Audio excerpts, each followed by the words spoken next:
Hello.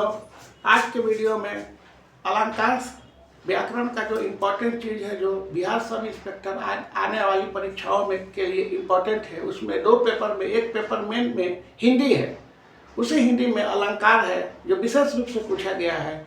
और ये अलंकार और ये जो व्याकरण का जो हिंदी व्याकरण का चीज़ है, यूपी के साथ साथ बिहार के साथ साथ यूपी के परीक्षाओं में भी समान रूप से इम्पोर्टेंट है। अब हम लोग अलंकार को देखते हैं, जो मेन पॉइंट्स है।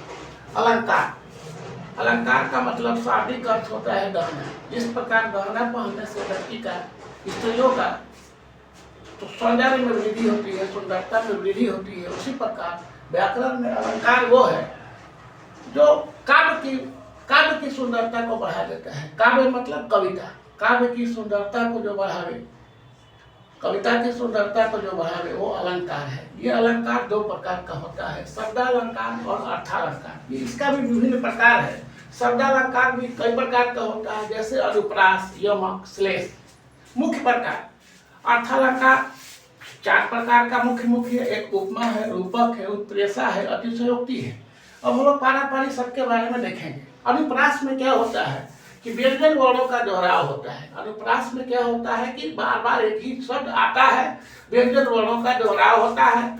जैसे मोर पखा, किसका है? मोर पखा, मोर पखा उड़ पे, मोर पखा उड़ पे, बनमाल, बनमाल, बनमाल विराजती, विराजती। तो देखिए इसमें क्या है,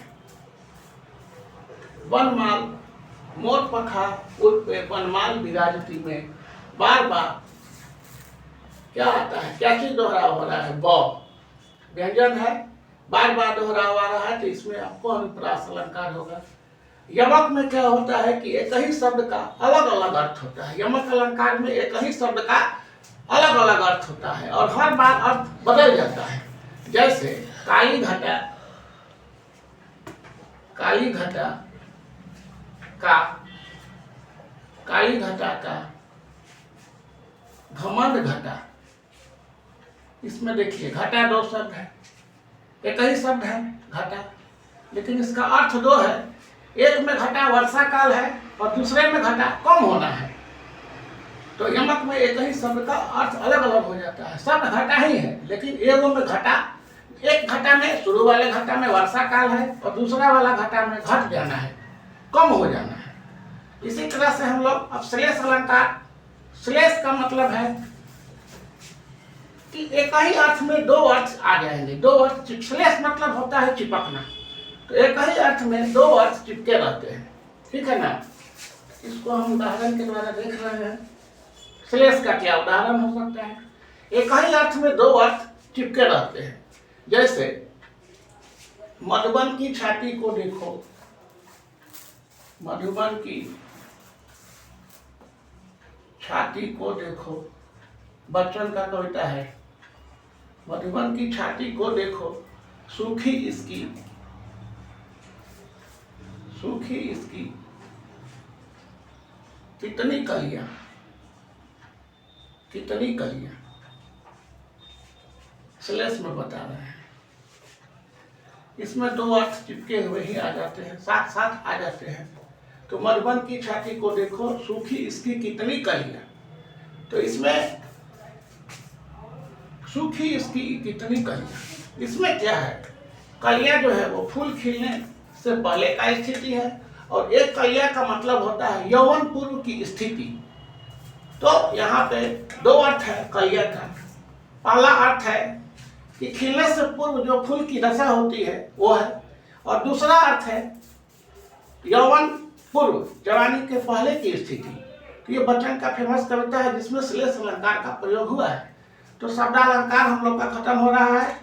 अब हम लोग आएंगे अर्थालंकार पर। शब्दालंकार का मतलब शब्द अलंकार का रूप ग्रहण करेगा, और इसमें अर्थ अलंकार का रूप ग्रहण करेगा। अर्थ दो तरह का हुआ, तो ये श्लेष का हुआ।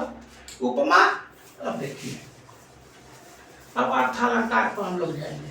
अर्थ के द्वारा अलंकार में अलंकारिकता। उपमा में समानता के कारण वस्तु या प्राणी की तुलना प्रसिद्ध वस्तु या प्राणी से जब की जाती है तो उसमें उपमा अलंकार होता है। जैसे इसका उदाहरण उपमा का उदाहरण क्या होगा? केवल एक बार अर्थालंकार पर जाना है। उपमा वह अर्थालंकार है जिसमें समानता के कारण वस्तु या प्राणी की तुलना किसी प्रसिद्ध वस्तु या प्राणी से की जाती है। उपमा का मतलब होता है तुलना, कंपैरिजन होता है ना। तो अब उपमा का उदाहरण क्या होगा? उपमा का उदाहरण ये होगा, घोड़ा बिजली की तरह चलता है। घोड़ा बिजली की तरह चलता है। तो घोड़ा चलने का उदाहरण दिया गया उपमा घोड़ा से। तो ये उपमा अलंकार का उदाहरण है। और उपमा के बाद है रूपक। रूपक में क्या है? इसका पहले हम एग्जाम्पल लिखते हैं, फिर इसके बाद जाएंगे। यहाँ पर है कि उपमेय पर उपमान का आरोप होता है। जहाँ जिस अर्थ अलंकार में उपमेय पर उपमान का आरोप होता है उसे अर्थ अलंकार कहते हैं, उसे रूपक अलंकार कहते हैं। तो रूपक में क्या है कि रूपक में उपमेय पर उपमान का आरोप होता है। जैसे बीटी विभावरी, जयशंकर प्रसाद का कविता है, बीटी विभावरी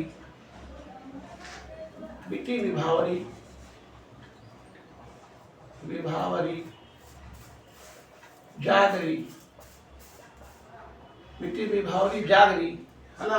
अंबर बीटी विभावरी जागरी, अंबर पनघट में डूबो रही। दो लाइन देखिए क्या है, रूपक, उपमेय और उपमान वाला। तो इसमें अंबर तारा घट।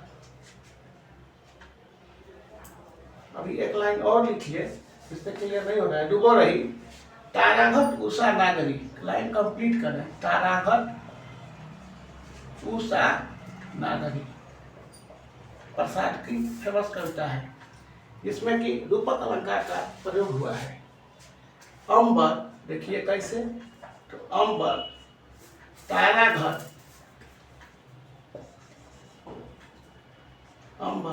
ताराघट, उषा, यह सब उपमेय है। अब उपमेय है तो उपमान कौन है? पनघट।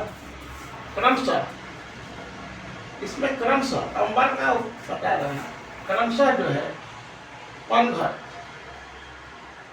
घट और नागरी, ये आपका क्या है? उपमान है।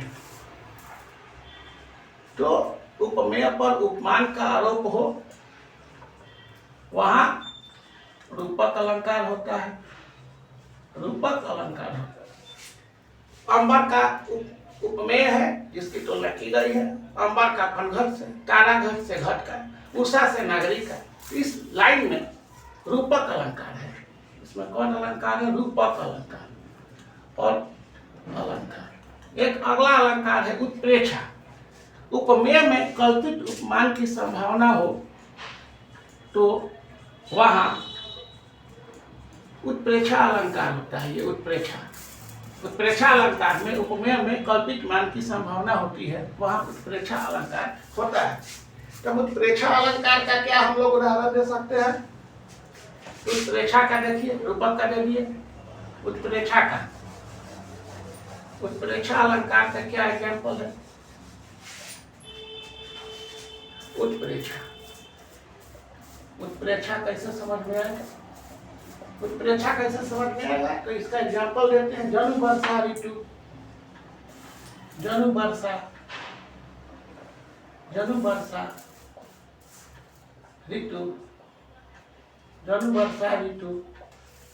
उदाहरण है इसका। जनु वर्षा ऋतु प्रगट नहीं, इसका एक ऊपर का लाइन और है। ऊपर का लाइन क्या है? फूले काश सकल मही छाई, फूले काश सकल मही छाई। इसका लाइन है फूले का सकल मही छाई जनु वर्षा। और लाइन है पहले वाला जनु वर्षा। यह वर्षा में उस समय गलती से लिख लिया है। जनु वर्षा ऋतु प्रगट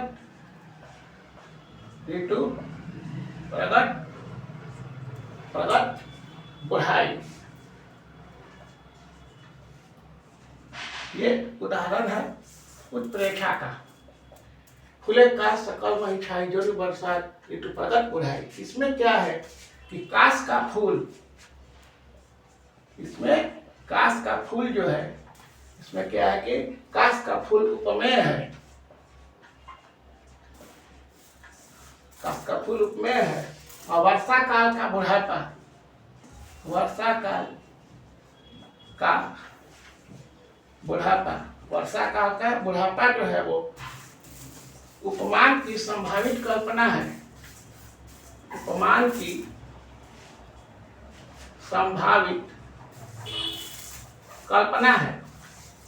उपमान की संभावित कल्पना है।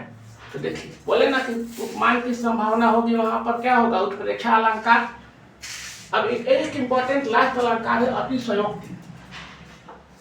अतिशयोक्ति में क्या होता है कि किसी भी बात को बहुत बढ़ा चढ़ा कर बता दिया जाता है और लोक सीमा का उल्लंघन होता है। अतिशयोक्ति में थोड़ा इसको वहां देखिए अच्छा से। अतिशयोक्ति में बात को काफी बढ़ाकर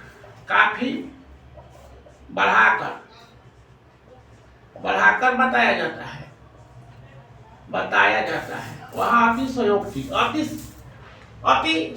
का मतलब बहुत अधिक कह देना, अधिक उक्ति कह देना। अति प्लस अतिशयोक्ति मतलब काफी उक्ति और काफी बढ़ा के बताया जाता है अतिशयोक्ति अलंकार में। इसमें क्या होता है कि लोक सीमा का अतिक्रमण कर दिया जाता है। जो सीमा है उसको भी हम लोग बॉर्डर ऐसा करते हैं कि अतिक्रमण हो जाता है, हम लोग उससे भी आगे चले जाते हैं। जैसे एक बार बार हम लोग भजन सुनते हैं कि हनुमान नहीं होते तो राम के काम पूरे नहीं होते। इस भजन का लाइन है। हनुमान नहीं होते तो राम के काम पूरे नहीं होते। हनुमान राम से काफी छोटे। राम जगत गुरु भगवान राम। अब राम का काम हनुमान बिना नहीं होगा, मानने लायक बात नहीं है। और इसमें हनुमान जी को ही आगे बढ़ा दिया गया, राम जी थोड़ा पीछे चले गए अर्थ में। तो ये अतिशयोक्ति हो गया कि राम जी को भी पीछे हम लोग कर दिए। तो इस तरह से एक लोक सीमा का अतिक्रमण किया गया, लोक सीमा का उल्लंघन किया गया। लोक में राम प्रसिद्ध है, लोगों में राम प्रसिद्ध है, लेकिन हनुमान जी को आगे कर देना। तो इस तरह से इसमें अतिशयोक्ति अलंकार हुआ है। तो इस तरह से सभी अलंकार खत्म हुए। और इस तरह के ये सभी चीज हिंदी व्याकरण से संबंधित जहाँ भी अलंकार का प्रयोग किया जाएगा, पूछा जाएगा सवाल, वो सबके परीक्षाओं में समान रूप से उपयोगी है। Thank you.